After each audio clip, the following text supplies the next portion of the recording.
Hello. Welcome everyone into my channel Saskiano, with you MD. Sometimes when you create an emission using the typical linear keyframes, or easy ease keyframes just won't cut it. It's those kinds of times when I look to create more dynamic movement by adjusting keyframes using the GraphEditor. If we look at our project here, you'll notice I already have a layer. It's animated with 2 linear keyframes. I'll move my current time indicator back to frame 0 and press the space bar so you can see how layer into this animation.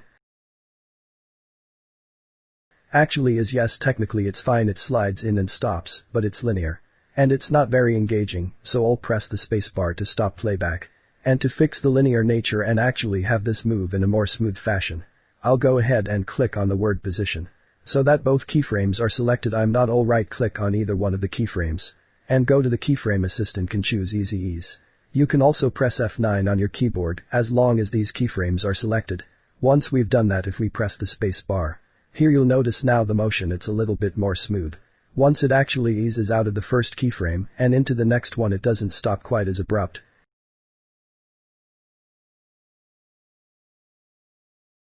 Now press the spacebar, stop playback. Because well, this is interesting, it's still not quite dynamic. So I'll start by clicking on the word position in the timeline to make sure both those keyframes are selected. And then click this button here to open the GraphEditor.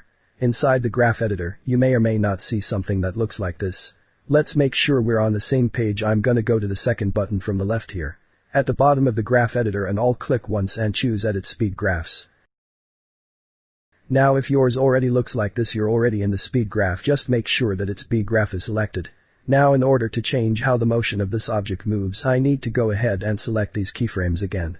But they are visually represented the same way they represented, a little bit more like anchor points in this view.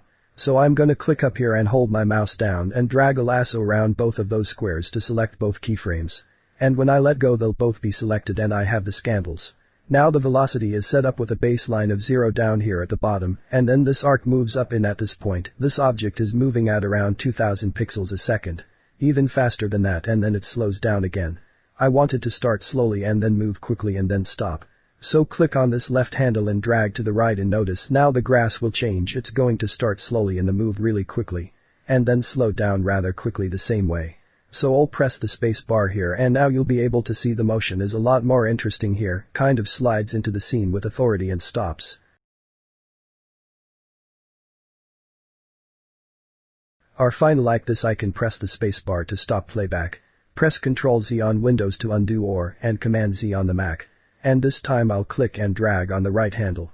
And I'll drag that to the left, so this way the velocity starts quickly, and then it slowly stops. With Purse's spacebar and preview that animation.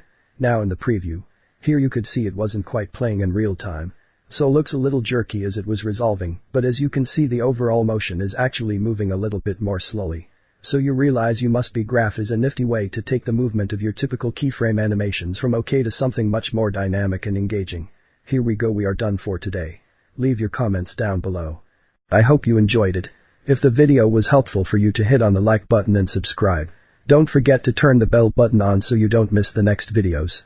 And if you have time to learn more, look at the old videos on the channel. See you in a new video soon. Goodbye.